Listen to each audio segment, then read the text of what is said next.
God almost completely destroyed humanity with the Great Flood, but an ancient text hidden for 2,000 years reveals the terrifying truth behind this divine punishment.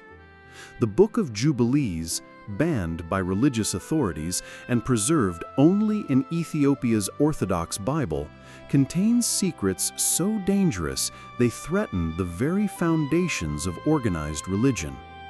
This text claims humanity has followed a false calendar for centuries and presents a divine 364-day calendar that exposes a cosmic war between order and chaos. But here's what makes this discovery extraordinary.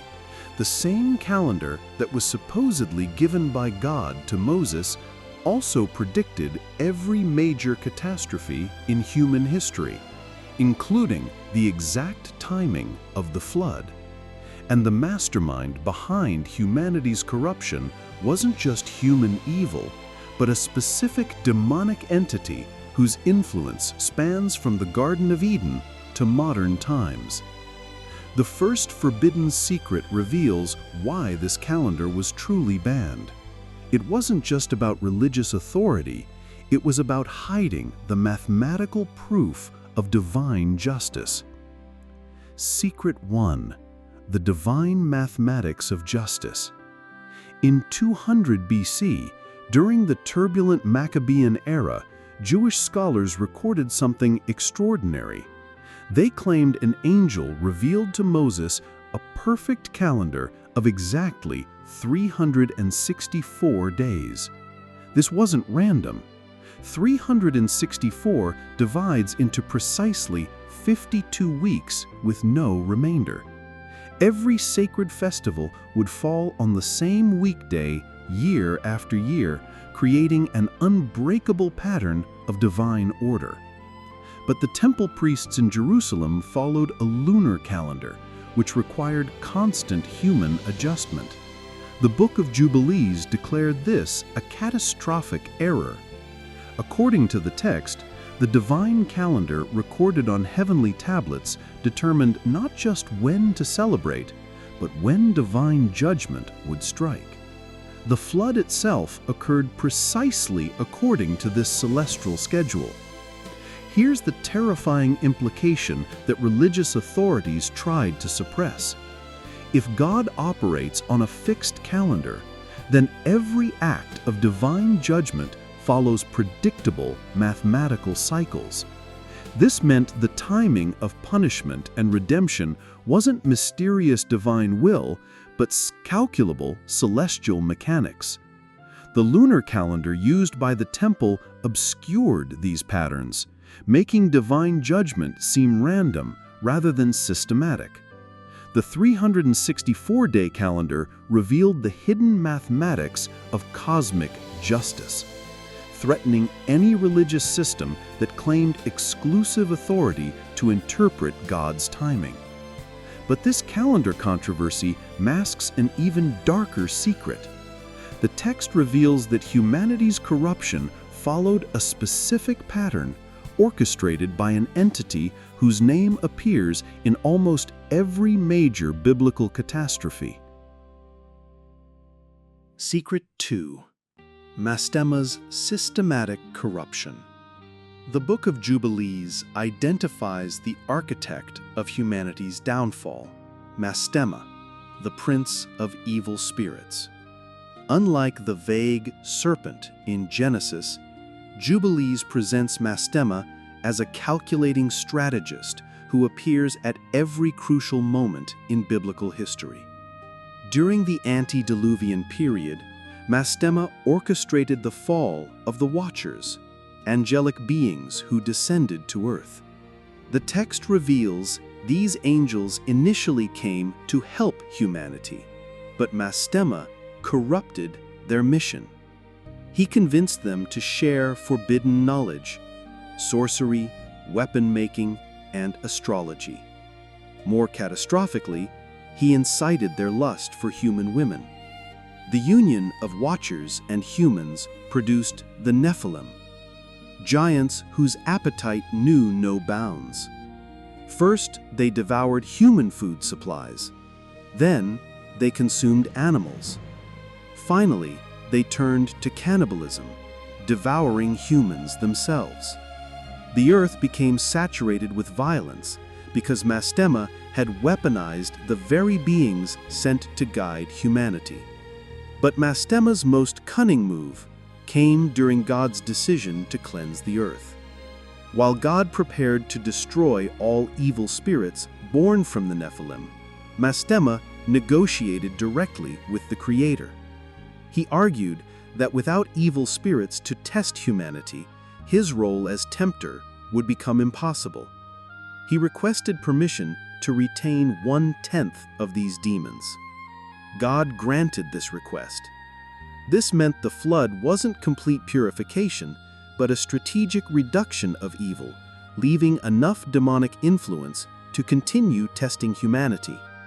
Mastema had turned even divine judgment into part of his long-term strategy. The 364-day calendar recorded these negotiations on the heavenly tablets, showing that even God's mercy followed the mathematical patterns of cosmic justice. Religious authorities banned this revelation because it suggested divine decisions weren't arbitrary acts of grace, but moves in a cosmic chess game with predictable rules. This systematic view of evil leads to the third secret, which reveals how the divine calendar enabled certain humans to predict and prepare for Mastema's attacks. Secret 3. The Patriarchs' Prophetic System. The Book of Jubilees reveals that Abraham, Isaac, and Jacob weren't just faithful men, but initiated guardians of the divine calendar system. They possessed advanced knowledge of Mastema's strategies because they could read the heavenly tablets that recorded all future events. Abraham's circumcision wasn't merely a covenant sign, but initiation into this prophetic system. According to Jubilees, circumcision existed on the heavenly tablets before creation itself. Angels in God's presence practiced this ritual, making it a cosmic law rather than a cultural practice. This gave Abraham access to angelic knowledge, including the timing of divine judgments according to the 364-day calendar. The text reveals Abraham received direct instruction from the angel of the presence, who taught him not only ritual practices, but the Hebrew language itself. Jubilees identifies Hebrew as the tongue spoken in heaven, meaning Abraham's education connected him directly to the divine communication network.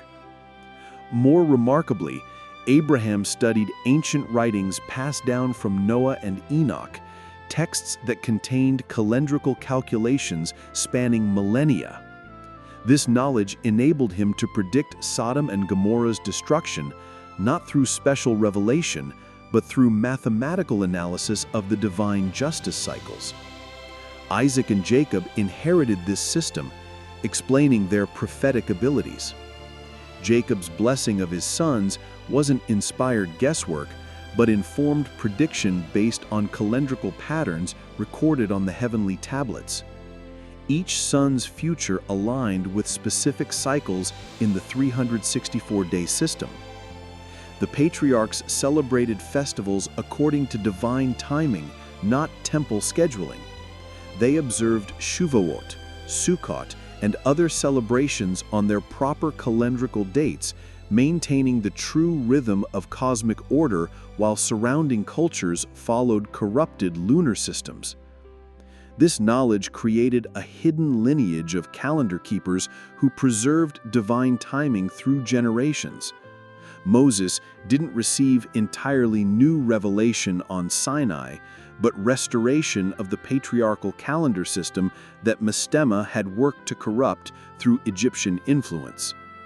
But the patriarch's calendar knowledge connects to an even more disturbing truth about how individual sins are tracked and judged according to divine mathematical principles. Secret 4. the celestial debt system. The Book of Jubilees presents the most precise description of divine justice ever recorded. According to the text, every sin is literally inscribed as debt on the heavenly tablets, with specific calculations determining when payment comes due.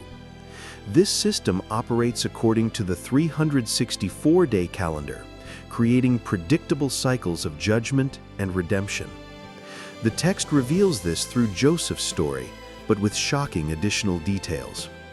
When his brothers sold him into slavery, their crime wasn't just recorded as a moral failure, but as a specific debt entry on the celestial tablets. The amount of this debt and its payment schedule followed mathematical principles embedded in the divine calendar. Years later, when the brothers faced famine and came to Egypt, they weren't experiencing random hardship, but systematic debt collection. Their suffering matched precisely the suffering they had inflicted on Joseph, calculated according to celestial accounting principles recorded before creation. But Jubilees reveals the system includes provisions for debt forgiveness. Genuine repentance doesn't erase the original debt record, but creates a matching credit entry on the same heavenly tablets. The brothers' eventual reconciliation with Joseph represented successful debt settlement according to divine calculation. This system explains the 49-year Jubilee cycles mentioned throughout the text. Every seventh sabbatical year, on the 364-day calendar, debts were systematically reviewed and eligible accounts were cleared. Human Jubilee celebrations weren't arbitrary traditions, but participation in cosmic debt management. Cain's murder of Abel illustrates the system's precision. The text states this crime created the first debt entry on the heavenly tablets, establishing the mathematical foundation for all future justice calculations. Abel's innocent blood didn't just cry out metaphorically, but generated a specific debt amount that required exact payment. The earth's reduced fertility after Abel's death represented automatic debt collection built into creation's operating system. The land itself became part of the celestial accounting, producing less abundance until Cain's debt was satisfied through the prescribed punishment cycles. Religious authorities banned this revelation because it reduced divine mercy to mathematical formulas and made God's justice appear mechanical rather than personal. The 364-day calendar enabled anyone with knowledge to calculate when debts would come due, threatening religious institutions that claimed exclusive authority to pronounce divine judgment. But this mathematical precision points toward the final and most dangerous secret, which reveals exactly when the ultimate debt settlement will occur. Secret 5. The Mathematical Prophecy of Final Justice. The Book of Jubilees concludes with a prophetic vision that connects every previous secret into one comprehensive system.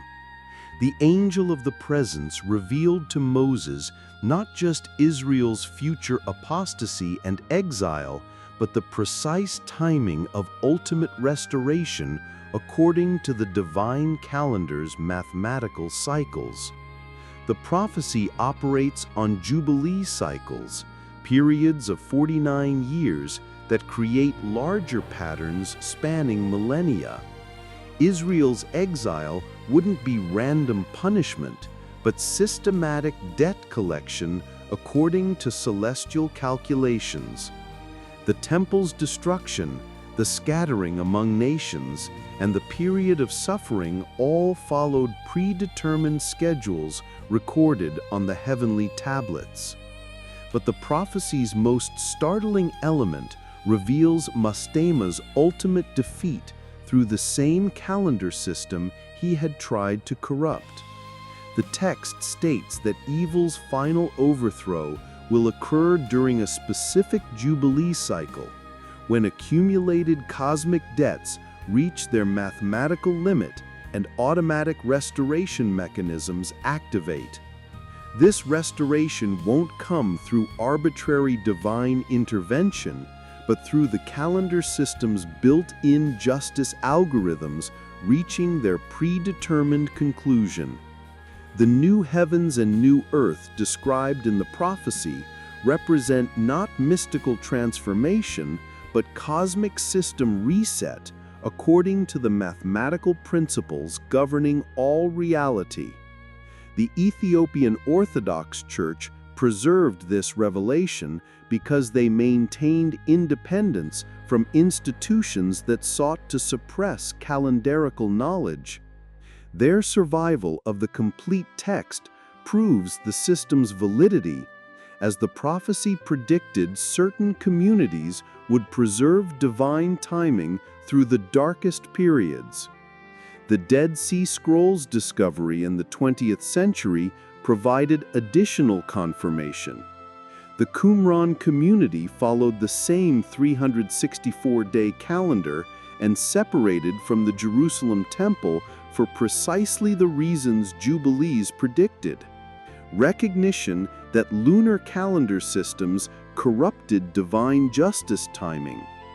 Archaeological evidence now proves this calendar system existed exactly as the prophecy described, spanning from ancient Israel through Ethiopian preservation to modern rediscovery.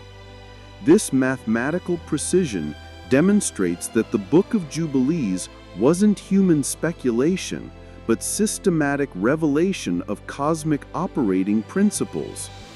The final prophecy warns that rejecting the divine calendar brings automatic judgment through the built-in justice mechanisms, while accepting it provides access to the restoration cycles that guarantee ultimate vindication for the faithful. The system's mathematical nature means this outcome is as certain as the calendar itself, operating independently of human religious institutions or their interpretations. This is why religious authorities banned the Book of Jubilees. It revealed that divine justice operates through predictable mathematical systems rather than arbitrary religious authority, that Mastema's corruption follows identifiable patterns rather than mysterious spiritual forces, and that ultimate restoration comes through celestial mechanics rather than institutional mediation. The calendar wasn't just about when to celebrate festivals. It was the key to understanding the mathematical foundation of all reality, the precise timing of cosmic justice, and the systematic nature of divine mercy itself.